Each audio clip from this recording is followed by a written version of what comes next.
Al hablar de la Navidad, ¿quiénes eran los magos del Oriente? Siempre están en los portales.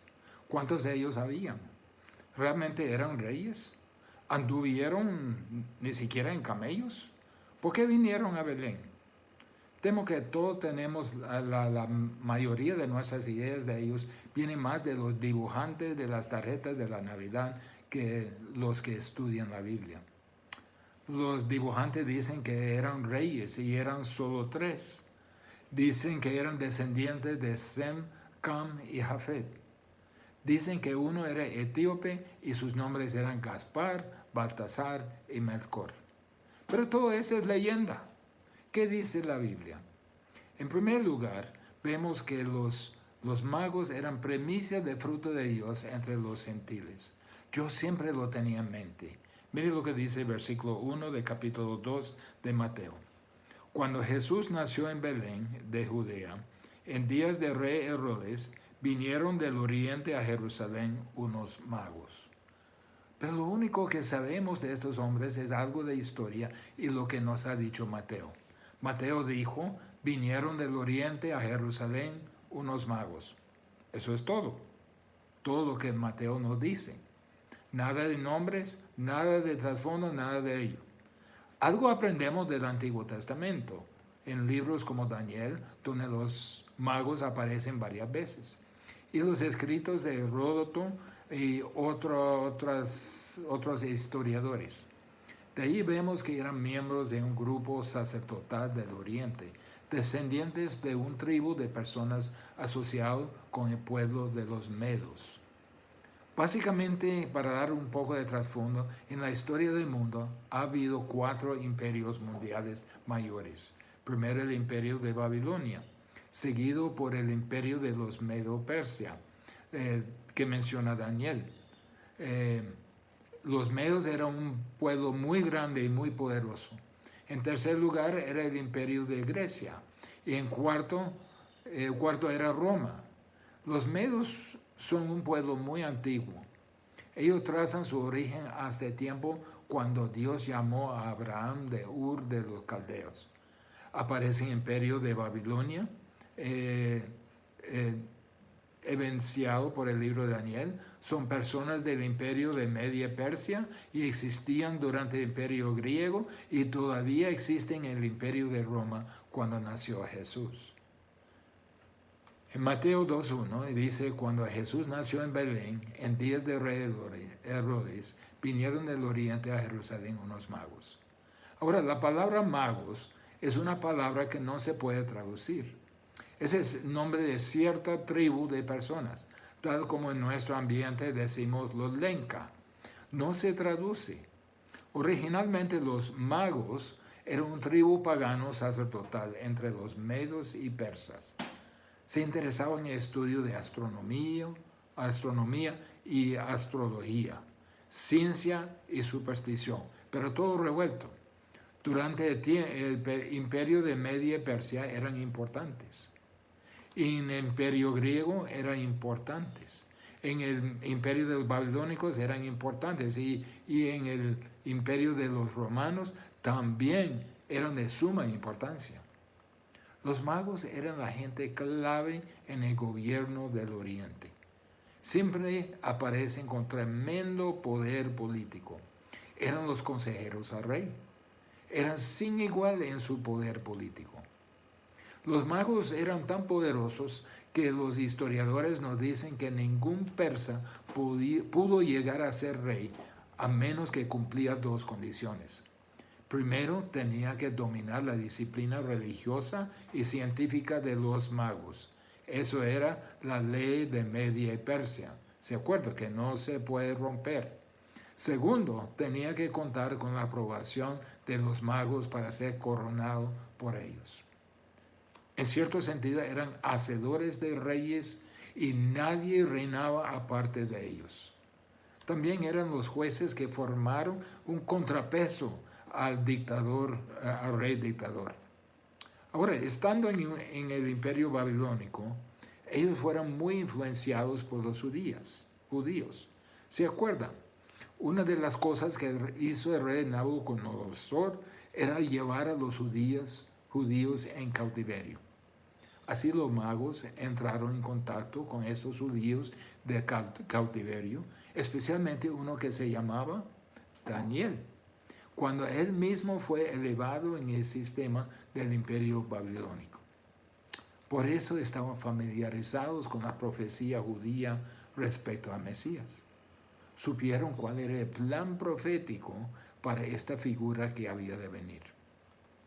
Mire conmigo en Daniel 2:10.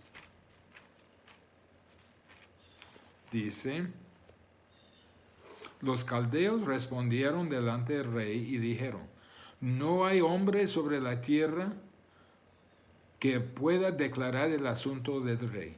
Además de esto, ningún rey, príncipe ni señor preguntó cosa semejante a ningún mago, ni astrólogo, ni caldeo. Mire lo que se dice, ahí aparece la palabra mago. Se conocieron como los que interpretaban sueños. ¿Se acuerda que Nabucodonosor tuvo aquel sueño de pesadilla?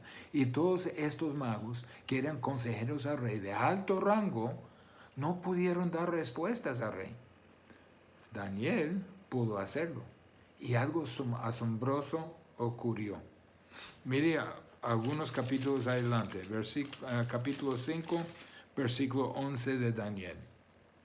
Dice: en tu reino hay un hombre en el cual mora el espíritu de los dioses santos, y en los días de tu padre se halló en luz, inteligencia y sabiduría, como sabiduría de los dioses. Estamos hablando de Daniel, ¿verdad? Y al que el rey Nabucodonosor, su padre, oh rey, constituyó jefe sobre todos los magos, astrólogos, caldeos y adivinos. ¡Wow! Literalmente Daniel estuvo en Babilonia a cargo de todo ese grupo de magos con suma influencia en el reino. Estuvo en la posición de poder comunicar toda la información del Antiguo Testamento a todo el grupo de los magos. Sin duda, lo hizo. Sabemos que Daniel era hombre de Dios. Él con todo el remanente piadoso en la diáspora compartieron su conocimiento del Antiguo Testamento y compartieron sus copias de las Escrituras con esa gente en Babilonia. Daniel tuvo un profundo impacto en los magos. Pero al continuar su marcha en la historia, los magos empezaron a dejar su compromiso singular a su religión histórica para probar otras cosas. En cierta forma eso era positivo. En lo negativo, algunos se dedicaban al zoroastrismo, otros se dedicaron al antiguo magianismo, y sin duda algunos de ellos, ese es lo positivo, creyendo honestamente en su corazón que el Dios de Daniel era el Dios verdadero, estuvieron buscando al Dios de verdad. De alguna manera, Dios conservó a algunos de los magos que le buscaban. Algunos esperaban el cumplimiento de la gran esperanza de Daniel. Entonces los magos representan las premisas de las naciones gentiles. Dios siempre lo ha tenido en mente. Tuvo su misionero en Babilonia, en Media Persia, y también que tuvo influencia en la vida de estas personas. Ahora, ¿qué pasó con los magos? En segundo lugar, Dios los dirigió a Belén, al Salvador. Vamos a ver la llegada. Belén estaba en las afueras de Jerusalén y estaba construido en los costados de las colinas alrededor. Había muchas cuestas y ahí estaban las casas. Me parece como Honduras, ¿verdad? Tiempo había pasado desde el nacimiento de Jesús. Vamos a Mateo capítulo 2, versículo 11. Y al entrar en la casa, vieron al niño con su madre María, y postrándose, lo adoraron y abrieron sus tesoros, y le ofrecieron presentes, oro, incienso y mirra. Parece que hubo un lapso de entre 4 a 6 meses entre el nacimiento de Jesús y la visita de los magos. José y María ya están en una casa, no en el establo. Jesús no está en el pesebre. También parece que ya había ido José y María al templo para el sacrificio, para la purificación de la mujer después de dar a luz.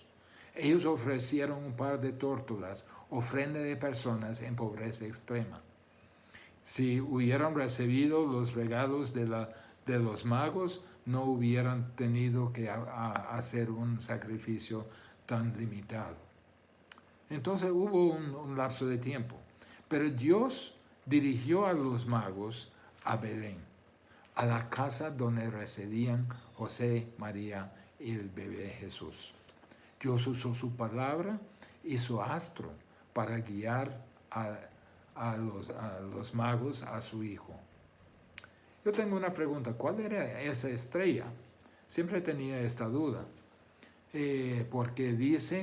porque hemos visto su estrella en el oriente y venimos a adorarle. Eso en versículo 2. ¿Cuál era la naturaleza de esa estrella? Algunos dicen que era una estrella normal. Otros dicen que era la aproximación de dos planetas, como Júpiter y Saturno. Algunos dicen que era una cometa o meteorito. Y algunos lo espiritualizan diciendo que era la estrella de destino en el corazón de los hombres. ¡Qué tonterías! En realidad no era ninguna de estas cosas, sino que era la gloria chequina de Dios. Vea en Lucas capítulo 2, versículo 9. Estamos hablando de los pastores de oveja que estaban en el campo. Dice, he aquí, se les presentó un ángel del Señor, y la gloria del Señor los rodeó de resplandor, y tuvieron gran temor. Una y otra vez, aún en el Antiguo Testamento, la gloria del Señor se manifiesta como luz refulgente. Mire lo que dice en Números 24, versículo 17. Lo veré, mas no ahora. Lo miraré, mas no de cerca. Saldrá estrella de Jacob, y se levantará cetro de Israel, y herirá las sienes de Moab, y destruirá a todos los hijos de Set. La palabra estrella aquí se produce fulgurante, encendido, resplandeciente. Era una luz bien intensa. En la transfiguración Jesús también se mostraba en luz. Es una señal que acompaña al Señor. Aun cuando regrese el Señor para reinar, volverá en gloria refulgente. Dijeron ellos, los magos, su estrella hemos visto. Lo que vieron era algo totalmente inusual. Ellos eran muy capacitados en astronomía. No era alguna estrella común. Ellos lo conectaron con lo que dijo el Antiguo Testamento y lo que Daniel les había dicho. No era un cálculo de astronomía, no era cálculo de las estrellas. Dios se les reveló. En ninguna parte de la Biblia dice que siguieron la estrella desde Persia a Belén. No dice que les guió a Jerusalén. Dice que su estrella hemos visto en el oriente. Vieron esa luz estando en el oriente. No necesitaba decirles dónde ir. Por su estudio de las Escrituras supieron dónde el Mesías de los judíos debería estar. La ciudad real era Jerusalén. Entonces van a Jerusalén. Encontraron con una reacción de rechazo entre los judíos. Mire el versículo 3 de Mateo capítulo 2. Oyendo esto, el rey Herodes se turbó y toda Jerusalén con él. Al oír que los magos de Oriente habían llegado a Jerusalén, se agitó el corazón de Herodes y toda Jerusalén con ellos. ¿Por qué será? Si eran apenas solo algunas personas del Oriente. En el tiempo de Cristo, en el Imperio de Oriente, hubo un cuerpo gobernante llamado los magistanos. tal como los magos, ¿verdad? Totalmente compuesto de los magos cuyo deber era tener la elección absoluta de un nuevo rey. Eran hacedores de rey. Estaban buscando un nuevo rey del oriente que podría levantarse contra Roma. Cuando los magos llegaron a Jerusalén, Herodes supo lo que estaba pasando. Eran hacedores de rey, él lo supo. Y anduvieron preguntando, ¿dónde está el rey de los judíos que ha nacido? Pues Herodes se dio a pánico. Sin duda estos hacedores de reyes llegaron cabalgando de los caballos elegantes de Persia y con todo el complemento de caballería pérsico.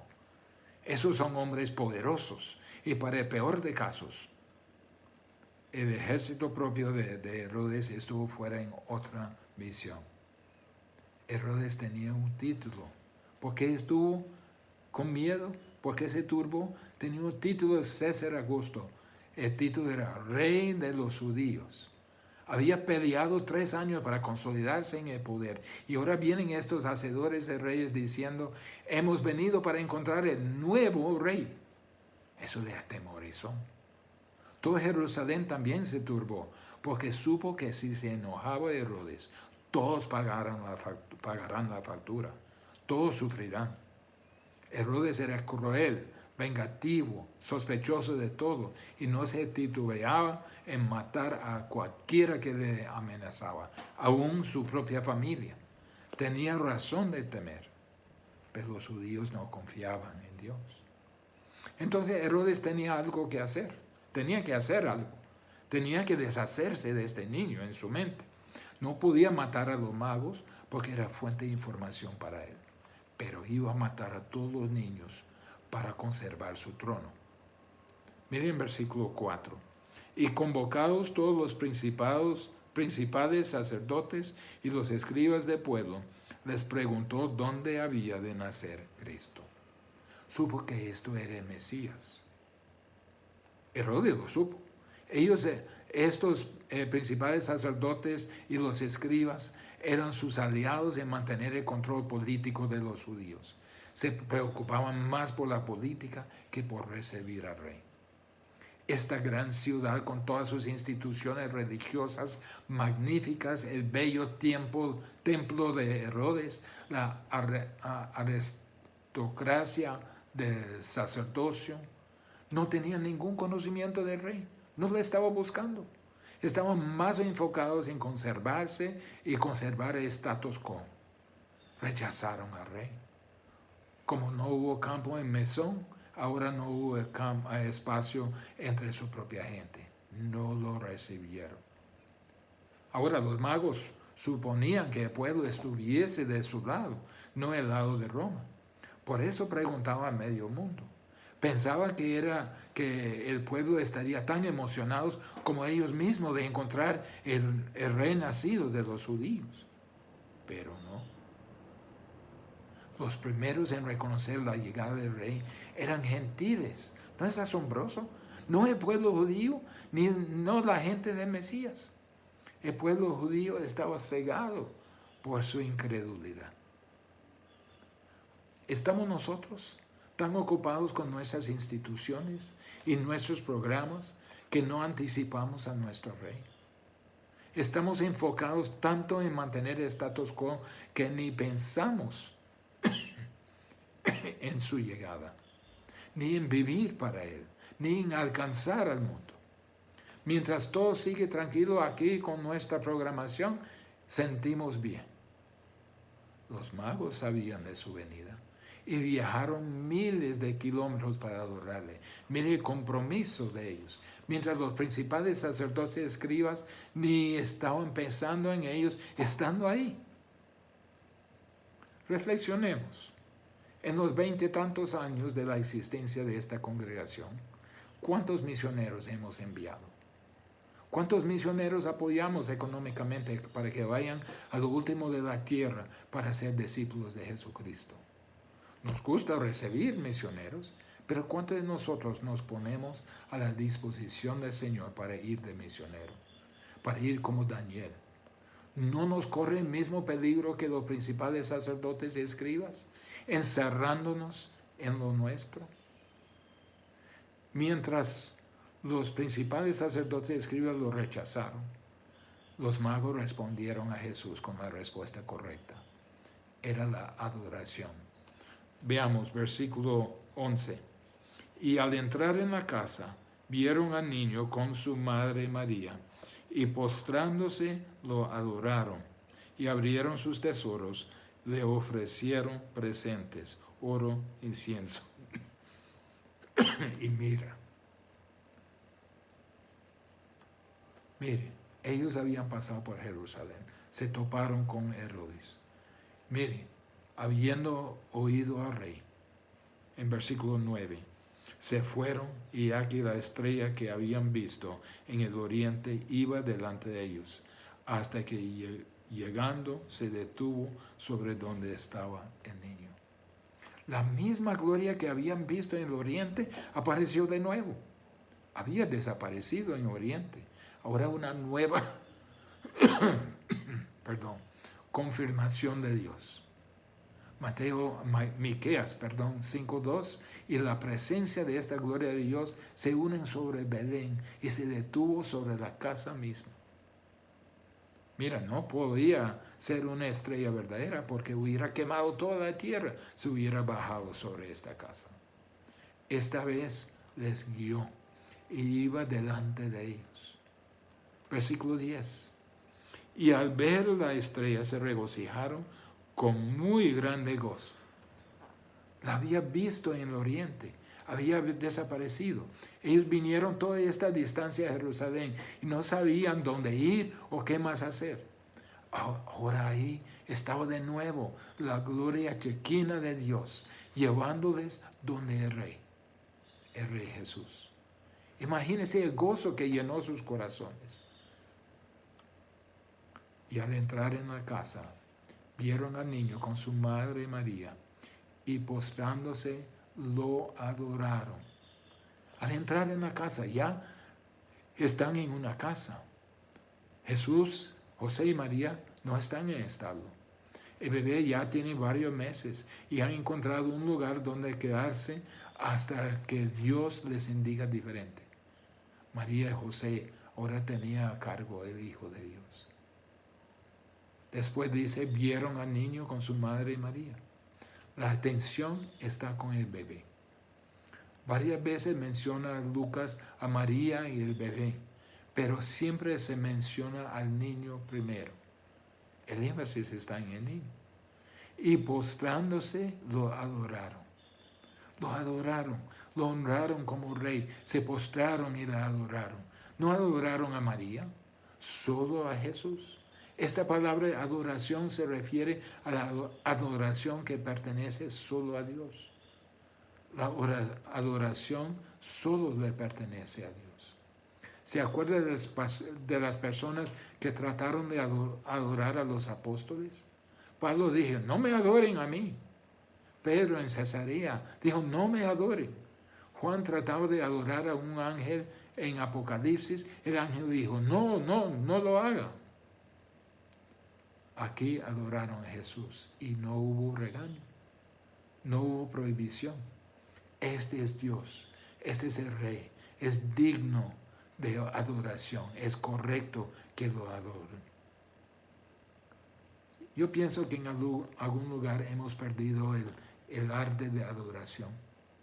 Hay dos problemas que nos afligen. Uno, no sabemos lo que creemos. Hacemos cosas.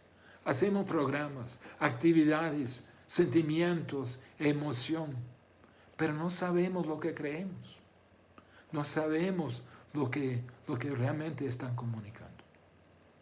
Dos, el segundo, no se sabe el significado de adoración. Estamos tan ocupados para realmente adorar. Aquí está la secuencia que llevamos. Uno acepta al Señor e inmediatamente tratamos de meterlo en un ministerio. Una vez que acepta al Señor, que se une a la iglesia, tenemos que darle un ministerio. Ponlo a trabajar para el Señor, decimos. Pues terminamos adorando al servicio en vez de adorar al Señor a quien pretendemos servir. En primera instancia, no somos salvos para servir. Somos salvos para adorar. ¿Puedo decirlo de nuevo? No somos salvos para servir, somos salvos para adorar.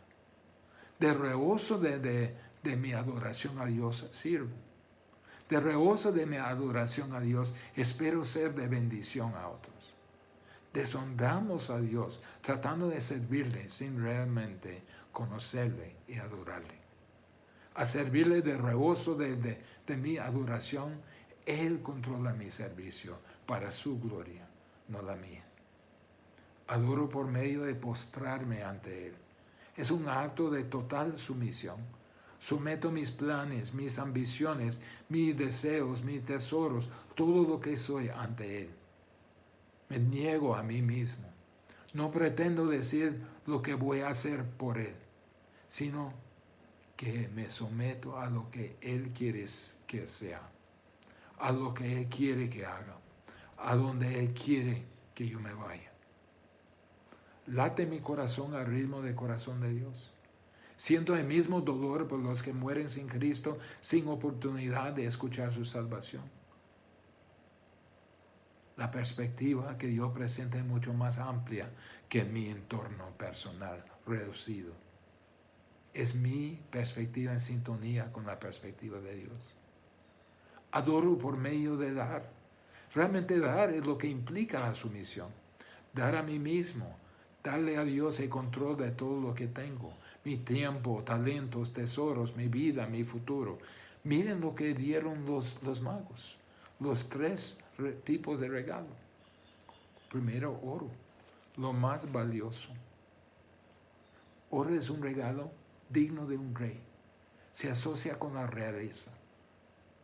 ¿Y qué nos trata de decir Mateo? Jesús es rey. ¿Es usted súbdito del rey? ¿Se ha sometido a su control en su vida? Los magos vinieron y decían que eran rey. Y lo dijeron con un regalo digno de un rey. ¿Es Jesús rey de su vida? No solo de palabras, sino de hechos. ¿Qué respalda su reconocimiento de él como rey? Eso era el oro. La mirra. ¿Qué es la mirra? Es el regalo para un mortal. Es un perfume para hacer la vida menos olorosa, para hacer menos repugnante la muerte. Era regalo para un hombre. Jesús es hombre. De hecho, es especialmente un regalo para uno que morirá. Jesús es hombre y morirá en la cruz de Calvario. Desde el principio era claro que moriría. Ha recibido la muerte de Cristo como pago por su pecado.